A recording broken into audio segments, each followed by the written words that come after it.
Two claps. Ready? Welcome to the Coach John Beam Ready podcast. Remember, I'm going to always believe in you so you can believe in yourself. And today, I got Dior Scott from Last Chance U, but more importantly, from Laney College as my guest. Hey, Dior, two claps. Ready? There we go. Dior, talk to me, man. How's it going, big man? It's going. It's going. That's how I say it's going, Coach Beam. Well, I tell you what, I love visiting you when I go to Hawaii. You know, my wife and I sacrificed to fly all the way to Hawaii to make sure you're okay. You notice Adam, your receiver coach, never flew to Hawaii to look after you, did he? He don't love you like I do. He's busy. Oh my gosh. He goes out to Kentucky.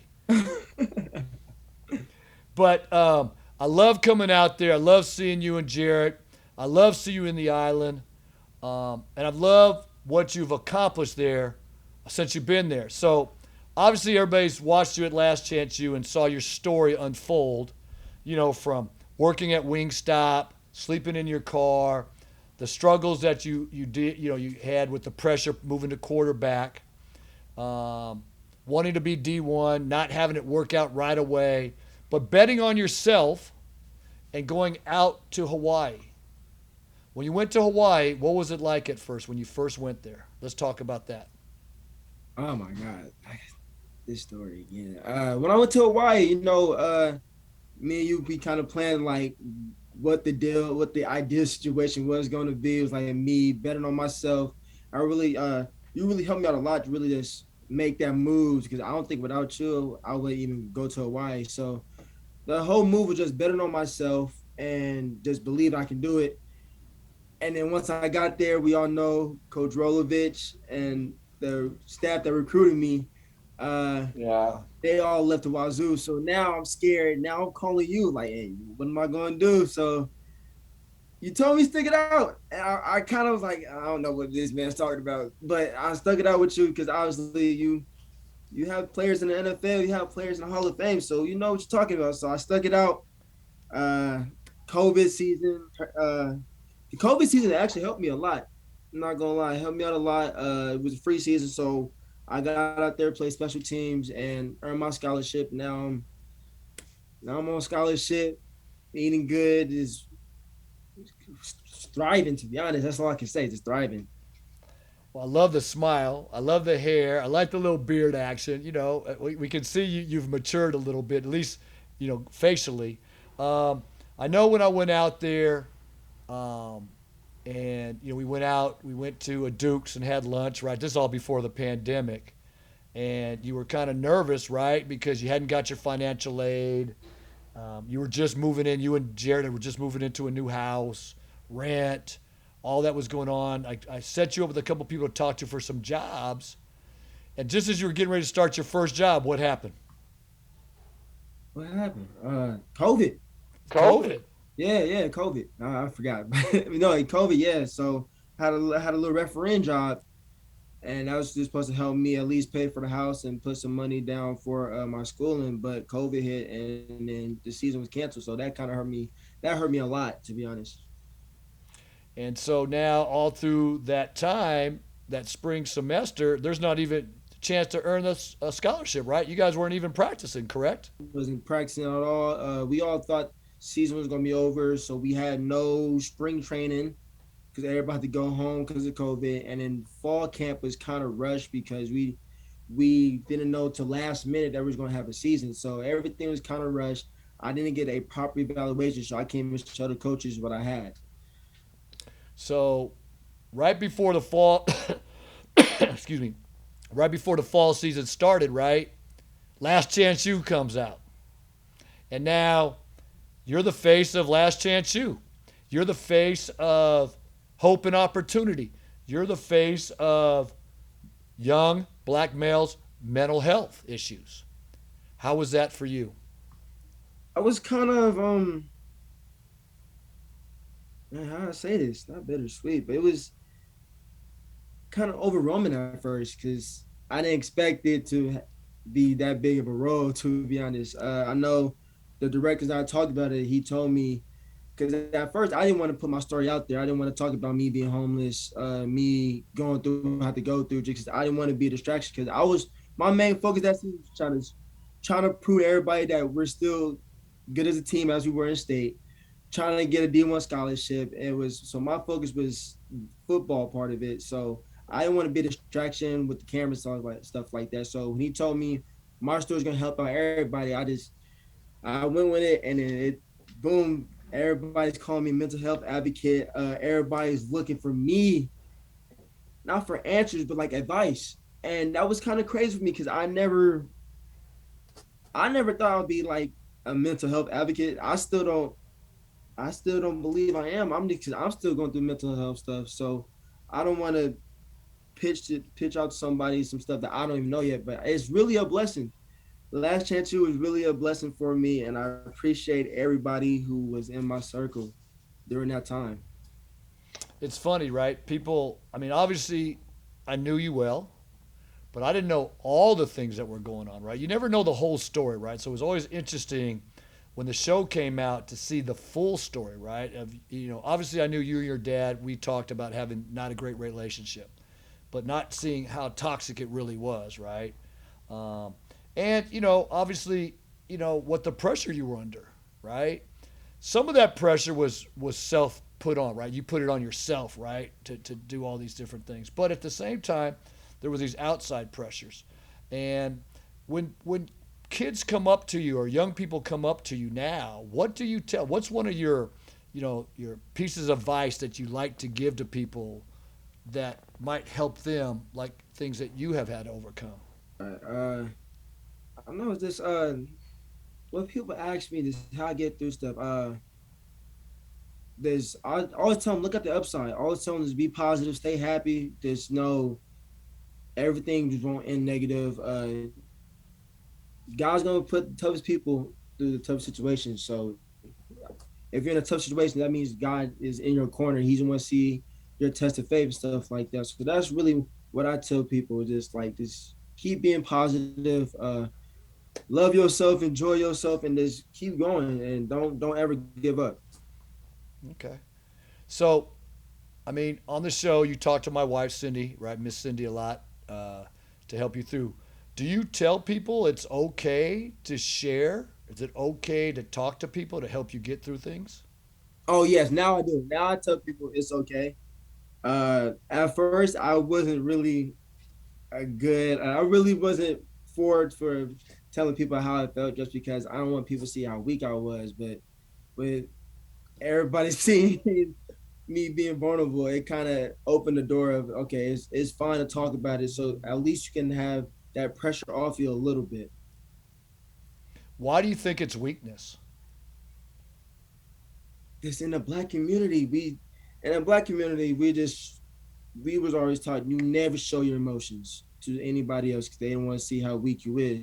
So even if you have the worst of days, always have your chin up, chest out. So people want to see how weak you is. So if people see how weak you is, they want to try to attack you. But don't you think it's a sign of strength to talk to people that you need help? Isn't that, a strength move? Yes, now I feel like it is. Now I feel like it's strength move to tell people how it is. So I just living in a society where we was always put in mind that you never tell your emotions, but now today you're praised about like telling your emotions stuff like that. So it's still kind of weird for me. I'm still trying to learn how to tell people how I'm feeling and stuff like that. So I'm still learning and stuff like that. But I feel like telling people how you feel really gonna help out in the long run. Don't you think though that part of it is it's okay to ask for help, right? Sometimes, like if we got to build a wall, we got to lift a stone. Sometimes it's easier to have two people lift a stone than one person, No, it is. right? Yeah, And and that weight that was on your chest that day, right, when we were here in my office, someone had to lift that up, right? You couldn't push it up yourself. I mean, you're going to have to do the work, but you needed someone to help you get it off your chest. Once we get that movement going, then we can really shove it off, right? Does that make sense? yeah, really. I think I was even on the show about how I came dragging in your office. Like I was really. Oh my god, that was a that was a crazy experience. I never had anxiety type before. So me really coming to your office crawling, that was a kind of strength move for me. That was kind of like, hey, I need help. And that's my first ultimate test of me letting myself go. And I think I kind of passed with telling you how Yeah. I felt or what was going on and stuff like that. So I'm kind of glad I did. I'm not kind of glad. I'm really glad I did that. And I'm glad that you and Miss Sydney really helped me out with that situation. Well, Miss Guy's the one that knocked on the door, right? To say open the door. But once that first time you ask for help, is it now easier to ask for help more often? No, no. You're I still wanted You're to struggling still with mention. asking struggling for with help. asking for Yeah, I'm help. still struggling to ask for help. Like I said, like I said, I've been programmed just to like don't let people know what's going on. So I'm still trying to tell people, oh, okay, this is how I'm feeling. Uh, and really, I just don't want my emotions to be a burden to people. Be like, okay, he's always got this problem. He always got this stuff going on, like stuff like that. So that's why I like coding stuff in. Yeah, I got to tell Coach Adam all the time. And go ahead, give Papa Beam your problem so I can Right, help you right. out. Right? You know, You know, we got to help Adam out a little bit. You know what I mean? I can't. I seem like I'm always jumping on Adam about something, man. Holy God. So you're at Hawaii. You're in the state of Hawaii. You're living on Oahu. You're living the best life. What's one of the things that you want to tell people that you're doing in Hawaii that they wouldn't believe that you're doing? What am I doing? I know I got something for you. And I'm going to the beach. I'm in the water. That's something new. Like that's something I didn't think I'll never do. 'Cause I thought I didn't like water like that. So now I'm in the water, no goggles on, but I can see everything like in the ocean because the water's so clear. Me eating like new different types of food. Me having a Hawaiian Thanksgiving. That was like, hey, it's some stuff I never thought I would do in my life. But coming out here is just, What's Hawaiian Thanksgiving? man, they got instead of like turkey, they got kalua pig, poi, okay. Okay. these I know I'm giving Hawaiian stuff down. What else they got? Inari, something like Okay. that. Okay. Yeah, yeah, the seaweed, yeah. Uh So now, isn't it true that I remember telling you I jump off the rock at Waimea? Have you jumped off the rock at Waimea?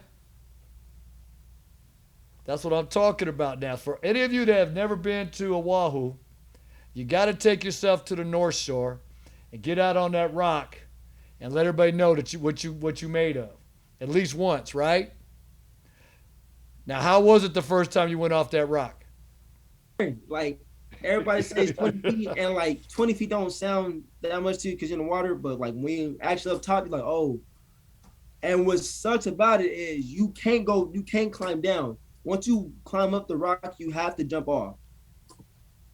Now, did Jared jump off the rock with you?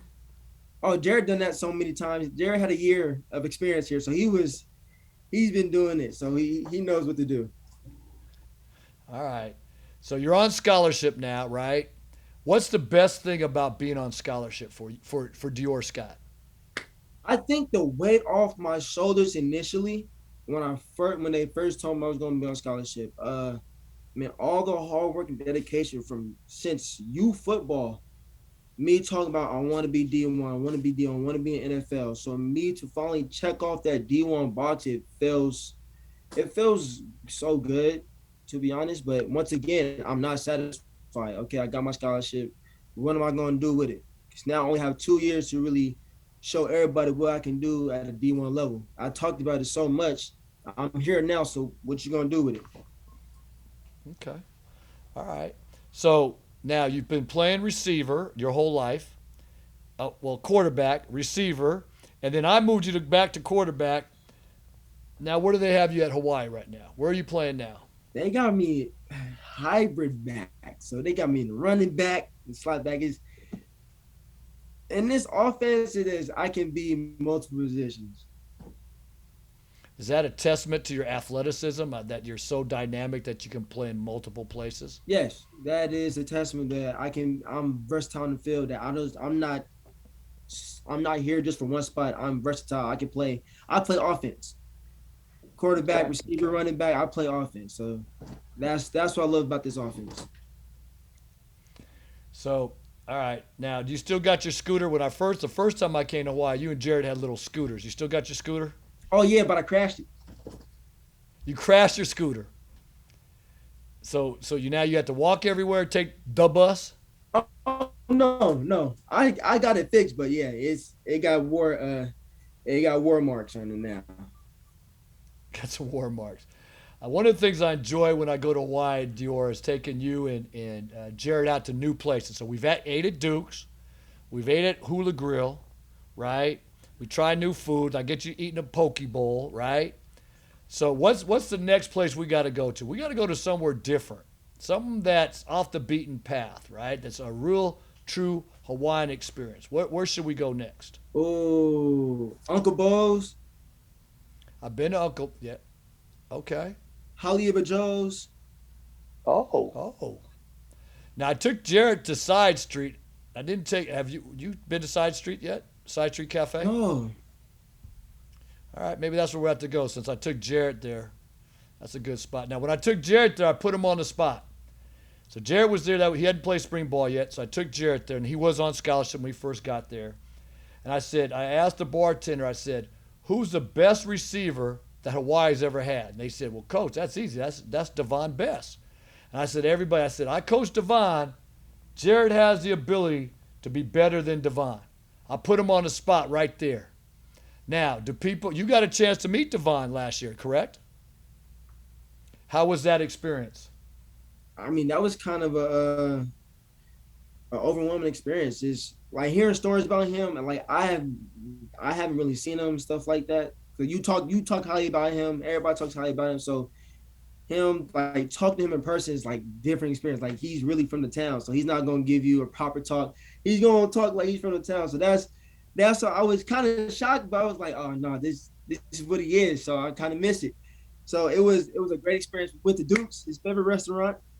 He talked to Jared. He talked to me and Jared about his mental health, how his road to glory was from college all the way to the NFL, what he's doing now, what he got planned for the future. So it was a great experience talking to him. I think my favorite experience was in the beginning because he told us like be at Duke's at like 3 o'clock, but I'm gonna be late anyway. So I was like, I'm not finna rush. But Jared was rushing, like, bro, we finna be late. And then Devon texted like, yeah, I'm gonna be late too. So I'm gonna be there at 3:30. So I'm like, it's all good. So I love that he wasn't on time. Like he's on CPT time like me. So that's what I love, to be honest. yes, because Yes, whenever we because go whenever to we go out to go out eat, to eat, Jared's always on time, and you're always late. Yes. Jared's always willing to try some some type of new food. You were always scared to try new. something new. Oh yes. No. Yeah. If it don't look right to me, if it don't smell good, if it don't even sound good to me, I don't. It's off my head. I don't want it. I don't want to try All it. right. All right. So this past weekend, right, I went down to L.A. because San Diego State plays their home games in Carson. So I went to the game to see Jordan Brookside, Jay Boog, play our starting quarterback on our championship team, right? And I went to the game, and I remember this is the first college game I've been to since COVID and since Last Chance U came out. So as I'm walking around halftime, up in the concourse, trying to get some food, I kept getting stopped by all these people that wanted to do selfies with me, wanted to thank me, wanted to ask me about Dior. Uh, do you get that as well now when you go around? Are people talking to you about Last Chance U and your role? How does that feel for you that people know you? Um, wow. I think so. When the season came out, and we all had masks, so nobody could really tell who I was. So I Yeah. only got Yeah. stopped maybe like once or twice, and people like really got to look at me like, oh, that's him. But now I get it almost every day now. Like this random people like, oh, you do your Scott, huh? And sometimes like, nah, that ain't me. Like I'll be like telling people that ain't me. And I'll be feeling bad sometimes. I know they just want to see like they want to be in presence of a star, which I hate saying that word, but it's like, yeah, I'm a star on Last Chance too. That's crazy. But no, see, it's still crazy to me. So I don't like being like the center of attention all the time. So when people like it be groups of people, they all stop looking at me. Oh, you're from Last Chance You. Like it was crazy. It was I was driving and a group of high school kids was walking me home, and they stopped in the middle of the street trying to take a selfie with me, and I was like, I'll see y'all later. But no, but I love the Hawaii culture though. They really embrace me, so they don't treat me as a star. They treat me as like one of their own, and that's what I really love the most. Yeah, it's so interesting because when I was in Maui this summer, I'm walking on the beach in Maui, and like all of a sudden I look back and some dude is sprinting down the beach, follow me. Like, man, like, did I did I not pay my bill or something? He goes, "You're Coach B from Last Chance U, right?" I go, my wife before I get to my wife goes, "Yes, he is." Oh my goodness, I love it. Can I take a picture? I'm like, okay, but we're in the ocean, do I have to take it right now? So we ended up taking our picture right there, and it kind of shocked me a little bit. I said, I'm not famous. I mean, Dior Scott, he's famous. RJ, he's famous, you know. But it's interesting. Look, I don't want to keep you too much longer. I appreciate you coming on the show. More importantly, I appreciate your honesty about talking about mental health and being an advocate for mental health. I think for a young black man, it is so important that you continue to preach that it's okay to ask for help, right? I think we all know that. We don't want to keep it, it could be a silent killer in essence, couldn't it? Could eat yourself up. I want everybody to keep in mind that this year you're redshirting, is that correct? Yes, this year I'm redshirting. So we're not gonna see you on the field and on TV like we hope, but I think next year it's gonna be the Dior Scott show. What do you think? No, next year definitely gonna be the Dior Scott show. This year just gotta develop more. Wait my turn. Wait my time. God told me it's not my time yet, so I'm just trusting the process and believing it. And next year I'm just gonna rock out. Like I said, baby, you already know I'm gonna believe in you, so you can believe in yourself. You got that? Wait, All one right. question. Well, One question. I got yes, one. sir. Yep. Yep. I think everybody want to know why'd you put me at quarterback, There was no other quarterback to put. Who were I gonna put there? We had no other quarterback, correct? RJ. Okay, that's not good. He didn't play quarterback in high school like you did. Next. Second all, didn't you win a game? Didn't you win a game against West Hills on the power read when you kept The the ball power line alive for for a a touchdown. touchdown? Yes, And then what game did you dive over and flip? Was that Feather River? Feather River. Yeah. I mean, those are things. I mean, look, you got to when it comes time to it, right? You got to put your best player where the ball was, and we felt that you were our best, most dynamic player. Now, hindsight, I didn't think the pressure would get to you as much as it did, but I thought you weathered it. And let's be honest, boy, I didn't know Ryan would heal and work himself back to be able to play by league. No, yeah, I didn't expect Ryan to be back at all this season. And he did a phenomenal job to get back, right? And so that's it. But hey, maybe we should tell, Todd, Coach Graham at Hawaii that, you got some quarterback struggles. Maybe it's time to put you back there behind QB at QB. Nah, he's not going for that. So, all right. So here we go. I want to thank you for coming on the Coach John Beam Ready Ready podcast. And remember, I'm always believe in you so you can believe in yourself. But more importantly, I believe in Dior. And Dior, tell us about Stray Dog. Are we going to see those shirts pretty soon? Yes, y'all gonna see the search pretty soon. It's been kind of shaky because of like the season and how busy I was like the first 4 weeks. But now since I'm redshirting, I'm still talking to people. I'm gonna make an Instagram page. I'm gonna make a website. I already started selling shirts around the island, small business stuff like that. But stray dog shirts are coming soon. Yeah, that's all I got. Long sleeves, short sleeves, and then later on, we're gonna have the whole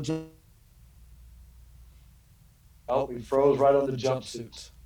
jumpsuits. He's gonna go jumpsuit. Jumpsuits. jumpsuit. Okay. Okay. So here we go, Dior. Look, I'll be out in February again. I know you'll come out at Christmas. I'll see you and Jared at Christmas time, but I'll be back on the island in February. Jared won't be there, so you and I are going to have to jump the rock together. Yeah, Jared won't be there. This is Jared last year. All right. Stay safe, brother. Stay positive. All right, Coach Ben. Take care. Thanks for watching. And don't forget to comment and to like. And please subscribe. 2 claps. Ready, ready?